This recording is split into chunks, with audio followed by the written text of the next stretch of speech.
Oui. Bonjour à tous. Ma fonction à Mines ParisTech est double. À la fois donc valoriser la recherche qui est faite dans notre école d'ingénieurs et à la fois contribuer à faire connaître et à valoriser cette recherche auprès des acteurs locaux. Et principalement, puisque je travaille à Fontainebleau, il s'agit effectivement de travailler avec des acteurs locaux autour de Fontainebleau sur un territoire que je vais vous présenter maintenant. Donc en fait, en 2005, la date est importante à retenir au début d'exposé, nous avons mené sur un territoire qui s'appelle Réserve de biosphère de Fontainebleau et du Gâtinais, et j'expliciterai dans quelques instants de quel territoire il s'agit. Les études ont visé à quantifier et identifier les acteurs présents sur le territoire dans la filière équine, puisque ça a été une filière utilisée comme une filière d'application dans une approche territoriale par filière.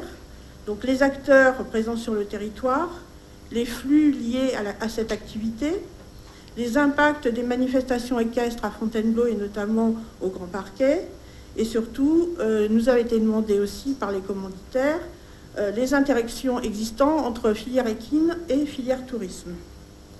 Alors, le territoire autour de Fontainebleau, de par sa grande richesse en biodiversité et de par sa qualité environnementale, a été reconnu en 1998 comme réserve de biosphère dans le cadre du programme international de l'UNESCO Man and Biosphère. Ce territoire, au même titre que les 610 autres répartis sur 117 pays en 2012, constitue un réseau mondial de territoires qui servent de territoire d'expérimentation et de démonstration pour le développement durable. Quelles sont les missions d'une réserve de biosphère? Eh bien, pour les 610 réserves mondiales, nous avons tous la même feuille de route donnée par le plan d'action de Madrid qui va de 2008 à 2013 et qui va bientôt être remis à jour. Nous devons concilier conservation des ressources naturelles ainsi que la quête d'un développement économique et social en maintenant les valeurs culturelles du territoire. Pour cela, 3 fonctions. Bien sûr, la conservation des espèces, de la biodiversité, des écosystèmes, mais également un développement économique qui s'appuie sur une fonction de soutien, qui s'appuie sur des recherches scientifiques, sur de la surveillance continue et sur de l'éducation. Les réponses en termes de développement durable nécessitent le plus souvent une approche intégrée et systémique, et que le réseau mondial des réserves de biosphère permet, grâce à une coordination internationale, d'avoir des actions à différentes échelles.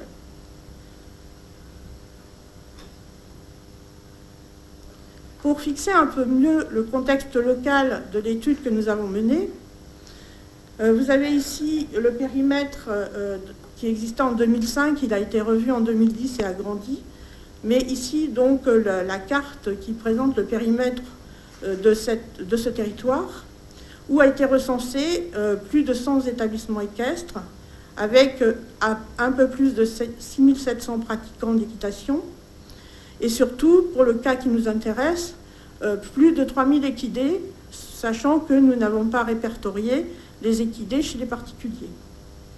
Bien évidemment, ces 3000 équidés ont une production à peu ou prou proche de 30 000 tonnes de fumier par an.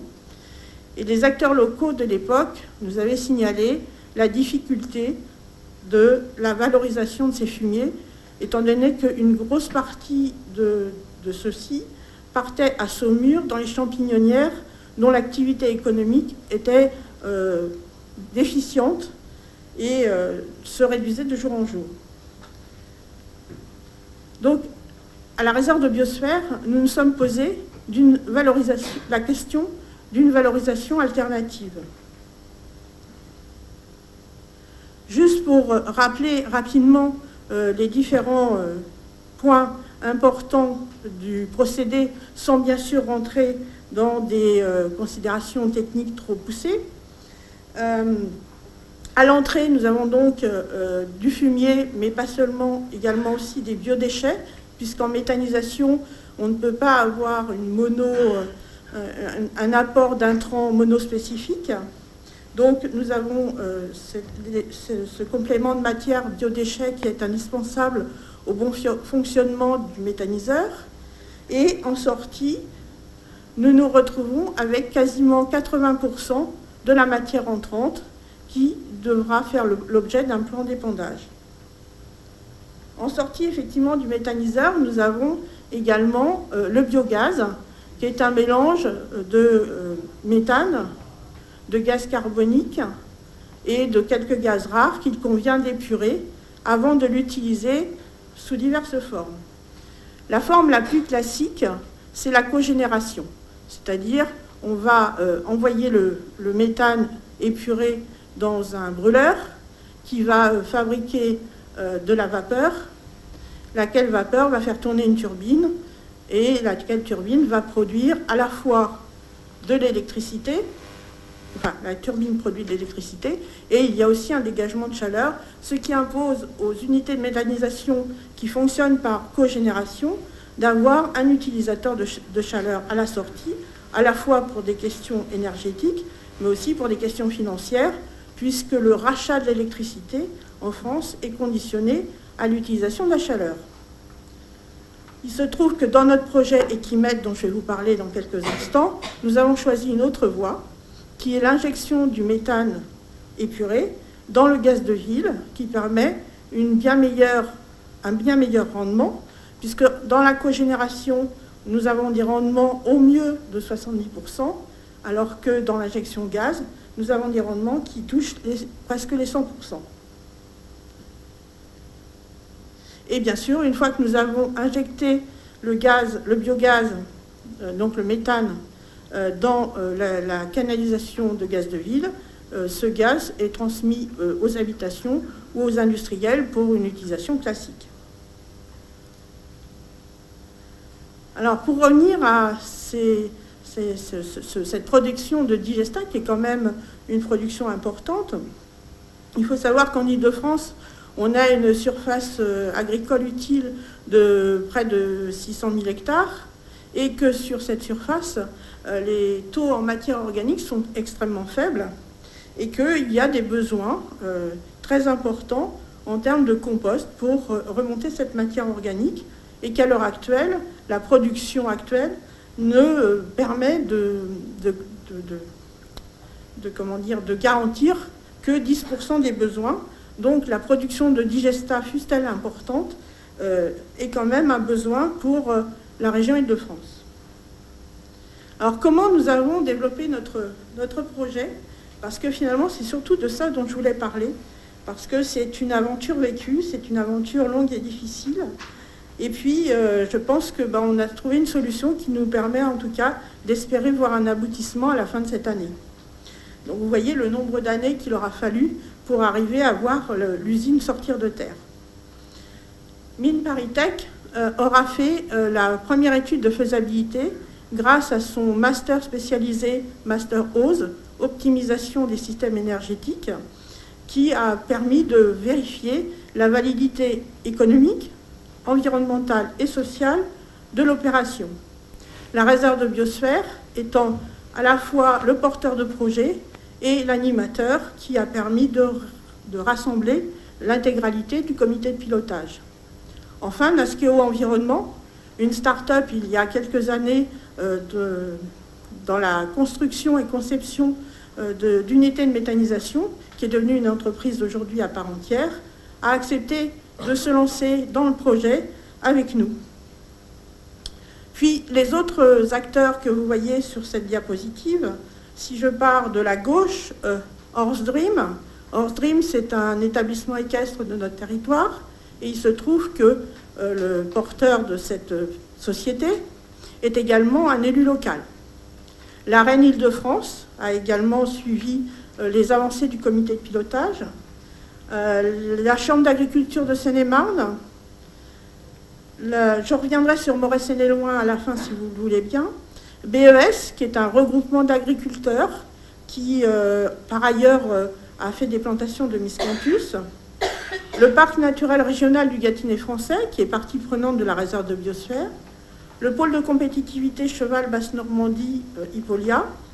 La fourragère Briarde, qui est un collecteur de fumier et qui a contribué à l'analyse de toutes les difficultés de la collecte de cette matière. Et enfin, Morès, Hélène et Loin, je les ai gardés pour la fin, parce que c'est une communauté de communes qui, dès le départ, s'est intéressée au projet et a fini par être notre destination pour le projet, puisque ce sont eux qui vont mettre à notre disposition, bien sûr moyennant finance, le terrain qui va accueillir l'unité.